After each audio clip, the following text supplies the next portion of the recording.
Bismillahirrahmanirrahim. Assalamualaikum warahmatullahi wabarakatuh.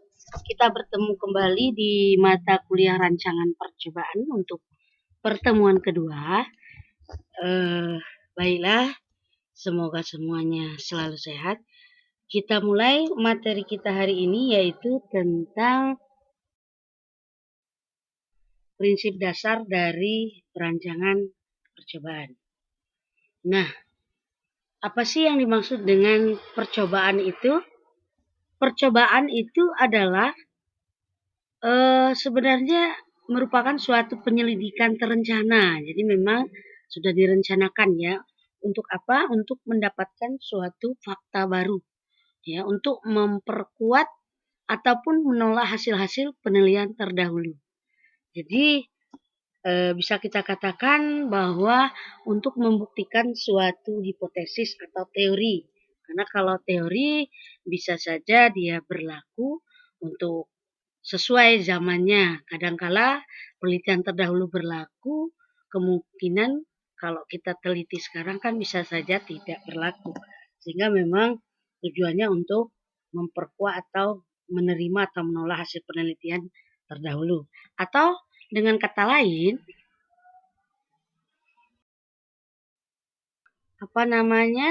bahwa percobaan itu bisa juga kita katakan adalah suatu tindakan yang dilakukan untuk menemukan beberapa prinsip atau pengaruh yang belum diketahui.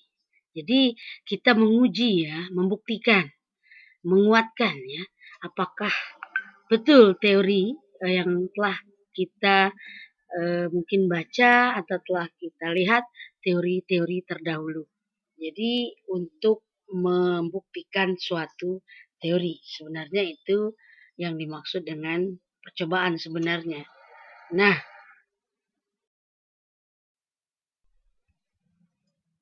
kalau kita gabung ya, rancangan percobaan itu berarti merupakan suatu prosedur. Prosedur untuk menempatkan suatu perlakuan ya, katakanlah treatment tertentu ke dalam satuan percobaan untuk mendapatkan data. Ya, mendapatkan data, katakanlah respon ya, barangkali istilah lainnya yang memenuhi persyaratan ilmiah.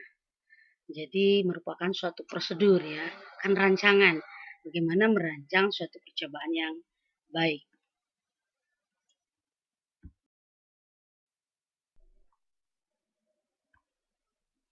Selanjutnya, seperti kita ketahui bahwa di dalam pengumpulan suatu data atau metode pengumpulan data, ada yang kita kenal dengan istilah survei. Ada yang namanya observasi ya. Seperti observasi aktivitas siswa di sekolah, itu kan observasi. Sebenarnya bisa wawancara ya, banyak. Nah, salah satunya itu adalah percobaan. Ya. Cuman apa beda ketiganya?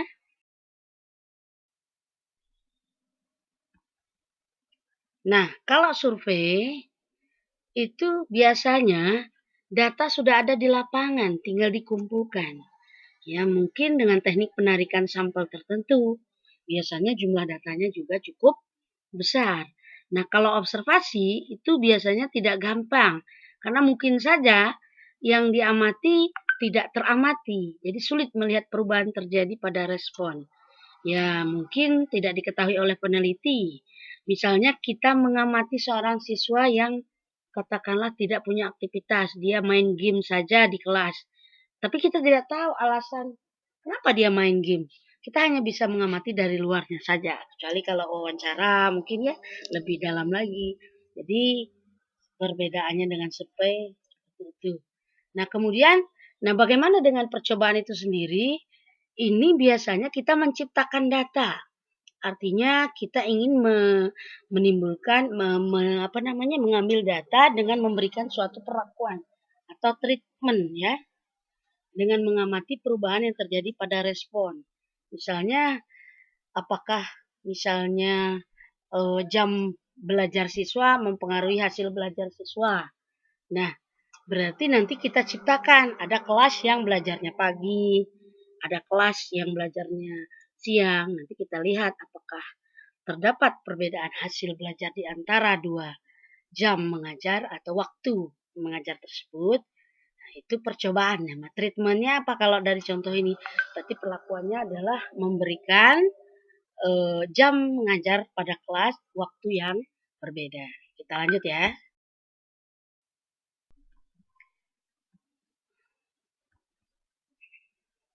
Nah, jadi sebenarnya apa itu rancangan percobaan? Jadi saya ulangi, rancangan percobaan itu sebenarnya memilih suatu variabel bebas atau kita sebut dengan peubah terkendali, karena peubahnya bisa kita kendalikan, kita ciptakan treatmentnya tadi ya, yang paling berpengaruh terhadap respon atau variabel terikatnya. Atau malah sebaliknya, memilih peubah terkendali X yang kurang berpengaruh terhadap respon Y. Nah, hal-hal yang perlu diperhatikan dalam perancangan percobaan itu tentunya tujuan percobaan ya, hipotesis apakah benar ada teorinya yang mendukung. Karena kalau tidak ada, kita tidak bisa memberikan suatu perlakuan treatment semau kita ya. Jadi harus berdasarkan teori-teori. Apakah benar metode katakanlah pembelajaran discovery learning bisa meningkatkan hasil belajar. Berarti hipotesisnya ada di teori. Kemudian juga materi percobaannya, apa yang ingin diukur, responnya harus jelas. Apakah ada faktor lain yang mempengaruhi selain metode misalkan. Jadi itu ada juga secara teori. Karena kalau tidak, kita salah nanti dalam memberikan suatu treatment perlakuan kepada respon. Kemudian hasil penelitian terdahulu juga mempengaruhi ya. Kemudian mungkin kontras-kontras yang diperbandingkan. Artinya pada saat pengambilan treatment-treatment itu jangan sampai tidak sesuai dengan tujuan percobaan. Misalnya katakanlah seperti secara teori bahwa waktu pembelajaran mempengaruhi hasil belajar siswa. Nah, kita ambil nanti apakah jam pagi dengan siang, apakah pagi dengan sore, apakah belajar jam 8 sampai jam 12 itu harus dibentuk atau diperhitungkan. Kemudian biaya ya, artinya kalau memang memerlukan biaya yang banyak, ya berarti itu kaitannya ke ulangannya berarti banyak ya, sehingga kalau misalnya biayanya memang tidak mendukung, cuman ya itu kalau kelemahannya kalau ulangan sangat sedikit, biasanya hasil percobaan yang kita dapatkan datanya kurang bagus ya, katakanlah kurang valid. Kemudian selanjutnya,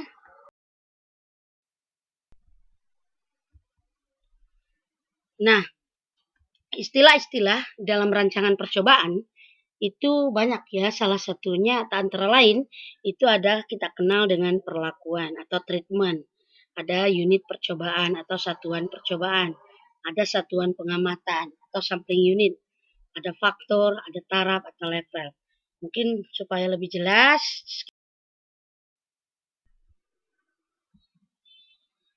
Nah, apa itu perlakuan? Kalau perlakuan itu merupakan suatu prosedur yang diterapkan pada unit percobaan.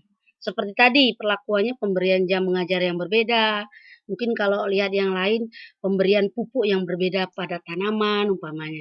Jadi dia memang perlakuan seperti itu. Kemudian unit percobaannya, unit terkecil ya dalam suatu percobaan.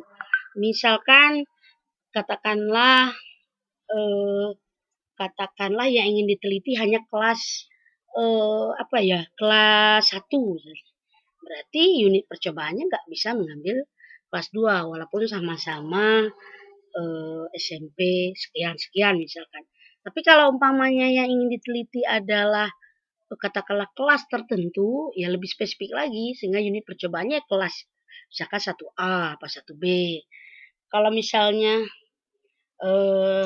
seperti misalnya pemberian pupuk terhadap tanaman, mungkin lihat berapa tanaman yang mana, pot-pot yang mana yang ingin diberikan perlakuan. Nah, kemudian satuan amatan ya, itu bagian dari ini percobaannya tempat di mana respon diukur. Ya, misalnya apa yang ingin dilihat? Apakah misalnya kalau di pertanian ya itu misalnya satu peta sawah yang dilihat itu tanaman padi. Walaupun di dalam peta sawah itu selain padi ada lagi tanaman yang lain, tetapi satuan amatannya yang menjadi respon yang diukur itu adalah yang tanaman padi. Walaupun unit percobaannya satu petak sawah. Siapa tahu kan di dalam satu unit percobaan itu banyak tanaman yang tidak sengaja tumbuh barangkali. Atau mungkin seperti tadi ya, unit percobaannya katakanlah kelas 1A. Tapi yang ingin dilihat adalah siswa yang memiliki akademik yang rendah misalnya. Ya berarti yang kita lihat itu hasil belajar siswa yang rendah saja kalau satuan amatannya adalah siswa yang akademiknya rendah. Tapi kalau satu amatannya siswa yang pandai, yang kurang pandai, semuanya ya berarti satu amatannya siswa yang pandai, tidak pandai, kurang pandai. Seperti itu kira-kira. Nah kemudian kalau faktor itu sebenarnya sama dengan variabel bebas ya, yang bisa kita kendalikan tadi sebagai penyusun struktur perlakuan. Nanti biar lebih jelas bisa kita lihat contohnya ya. Taraf juga ya level dari suatu faktor. Misalkan ya, kita ingin meneliti tentang pengaruh pupuk.